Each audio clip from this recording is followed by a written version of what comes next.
Hello, everybody. I keep being fascinated by the nature, the twisted nature, is it even nature, of narcissists. I do not tell you how narcissists work internally and what they are. I'm not here to judge and define them.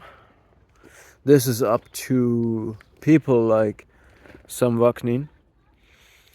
But what I do is I discern and decode what happened to me and make sense to the behavior of people and experiences that I have gone through, and this can also help you. Now, you need to understand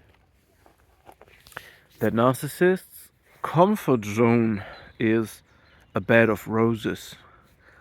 They love idealization. They are living in a shared fantasy. Shared fantasy, not reality. We all share reality. Narcissists, not. They're living in a fantasy and they are having a desperate desire to share it. And this means they need external validation. So the thing is this. You remember the times when there were these projectors and you put that negative picture in front of the projector and the projector will project it on the wall. Or you have a negative picture and you develop it into a real picture. The negative is the narcissist. He needs the projection. He needs a validation from the outside to feel real. When you're an authentic personality, you are the real picture. You can see yourself and others can see you, and there is no dissonance in that. That's just what it is. This is why you can go into a relationship without desperation, without force, because everything is open to happen or not to happen. For the narcissist, there is desperation and there is force necessary to fulfill the expected validation and fantasy that the narcissist projects.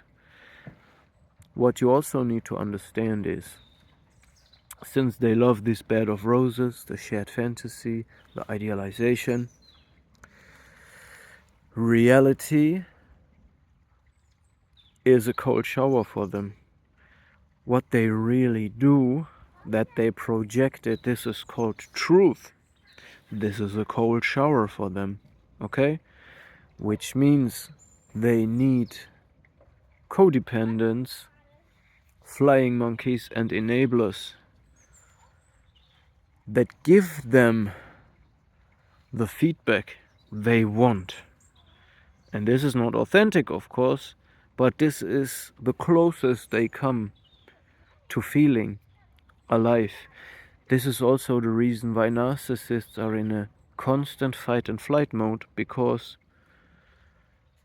they are constantly inventing who they are creating this fantasy and constantly need external validation to it. If they don't get it, they are constantly drowning in self-doubt. Alright, so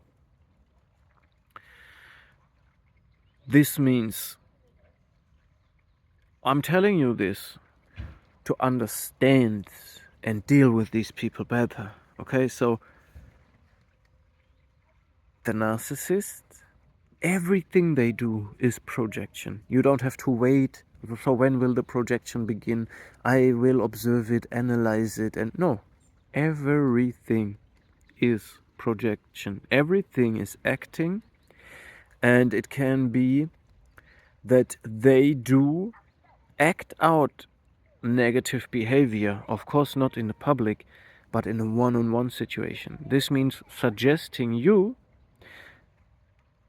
this is implanting negativity in you, okay? And after this, you will have a talk, and then comes the manipulative part.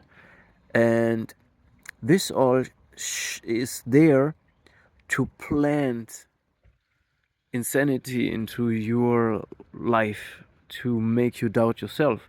The narcissist is a walking projection and gaslighting, so to say.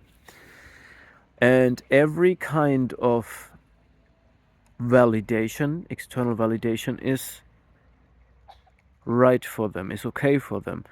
The primary validation, like primary supply for them, is idealization, affirmation, admiration. You like what you see. The secondary would be you are intimidated, you cry because of what you see, or you hate what you see, you reject what you see, you react strongly to what you see. This is just as good for them.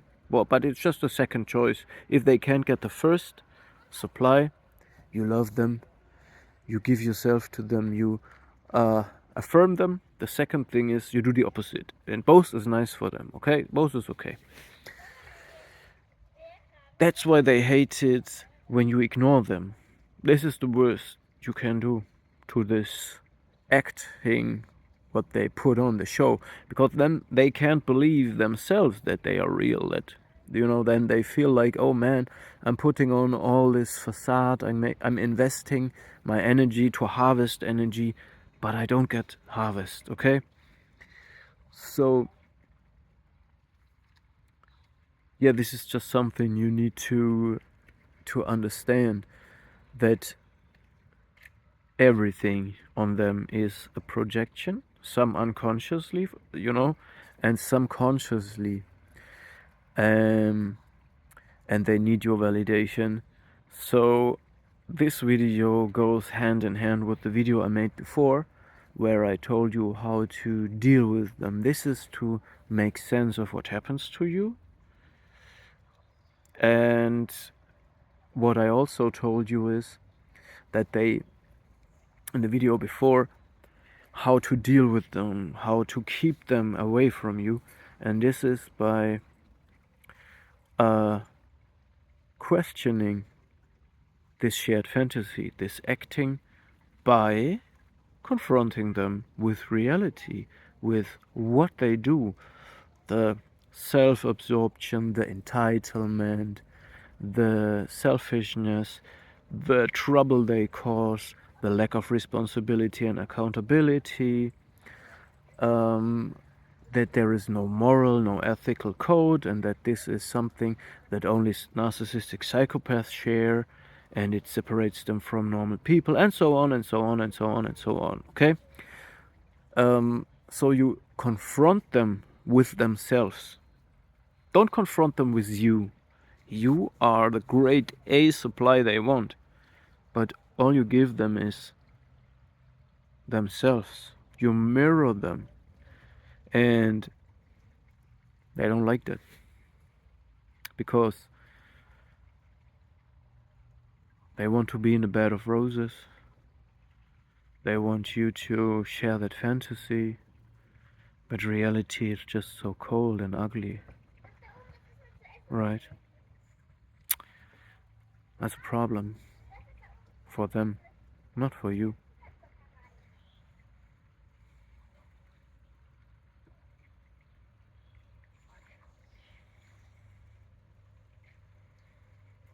This is hard to understand, that authenticity is not just a blessing. Authenticity is abundance already. It's the essence of life. And we can't have any pity or remorse.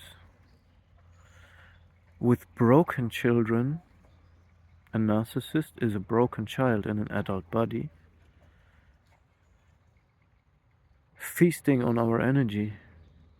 And it's really hard to learn